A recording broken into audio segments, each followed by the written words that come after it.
Everyone, आज हम बात करेंगे एक लव कन्फेशन स्टोरी की। जैसे कि आप जानते हैं, मैं अपने चैनल पे एक लव कन्फेशन स्टोरी पोस्ट करती हूँ और आपसे एक क्वेश्चन पूछती हूँ कि आप बताइए इस सिचुएशन में आपकी क्या राय होनी चाहिए। मैं आपकी भी राय लेना चाहती हूँ कि आप लोग क्या सोचते हैं कि इस सिचुएशन में इससे बेटर और क्या हो सकता है। मैं आपके सामने एक सिचुएशन रखती हूँ। मेरी क्लाइंट है एक, उनके साथ ये सिचुएशन है, ये कोई नाम रिवील नहीं हो रहा है और बस छोटे छोटे पॉइंटर्स डिस्कस हो रही है, सिचुएशन बात डिस्कस हो रही है। इसमें वही कहती हैं कि उनकी शादी को 10-15 साल हो गए हैं, उनके हस्बैंड बाहर एब्रॉड रहते हैं, जो पिछले 12 साल से बाहर ही हैं। 15 साल उनकी शादी को हो गए, 15-20 साल, आई गेस। तो उनका बेटे हैं, एक उनका बेटा एक उनकी बेटी है, एक 10 साल की है, एक 13 साल का है बेटा। और शुरू के सालों में 2-3 साल वो आए, उसके बाद वो आज तक घर वापस नहीं आए। फ़ोन पे बात होती है, मैसेजेस होते हैं, टेक्स्ट होते हैं, कॉल्स होती हैं, वीडियो कॉल्स होती हैं, मैसेजेस हैं। जो उनका फाइनेंशियल सिचुएशन भी ठीक है, वो पैसे भेजते हैं, यहाँ घर चलता है। प्रॉब्लम ये है कि उनका जो बेटा है छोटा, जो 13 साल का है, वो ऑटिस्टिक है।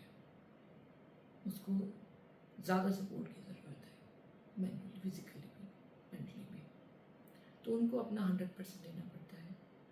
तो बिकॉज ऑफ हिम वो अपना करियर बिल्डअप नहीं कर पाए, ना ही वो फाइनेंशियली कोई अर्न कर सकते हैं, बिकॉज उनको उसे 100% देना है, अपना एवरी टाइम अवेलेबिलिटी देनी है, हमेशा अवेलेबल रहना उसके लिए।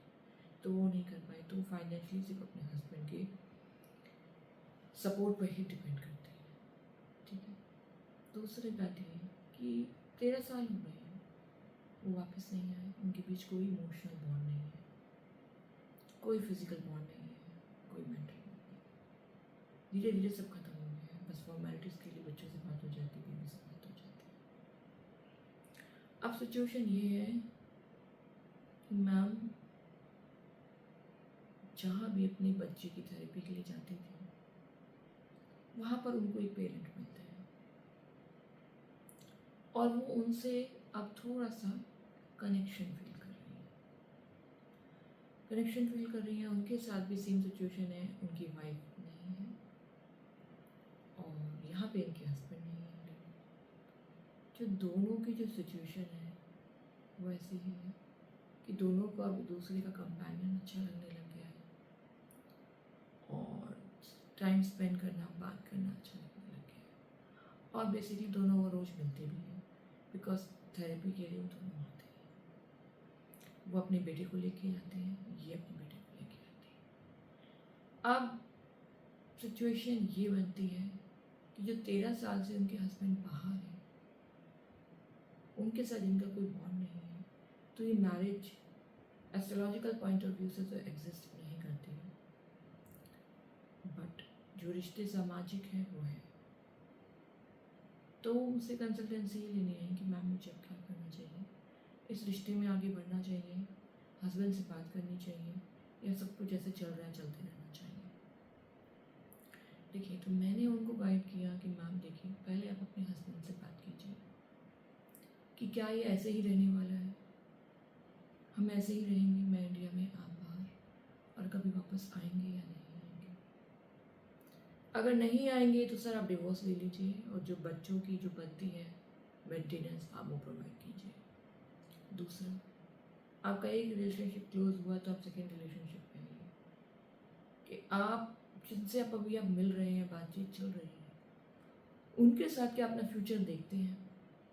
अगर हाँ, तो आप उनसे भी बात कीजिए कि अगर मैं अपने करंट रिश्ते को ख़त्म करती हूँ, रिलेशनशिप को एंड करती हूँ, तो क्या मैं आपके साथ फ्यूचर देख सकती हूँ, क्या हम साथ रह सकते हैं सामाजिक तौर पे भी।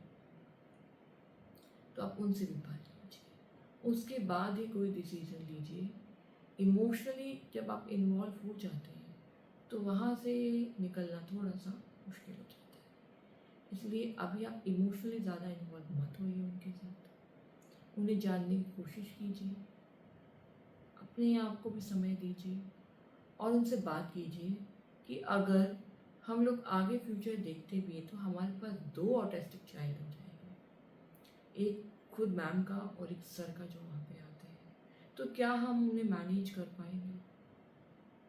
क्या हम लोग उनको पूरा टाइम दे पाएंगे?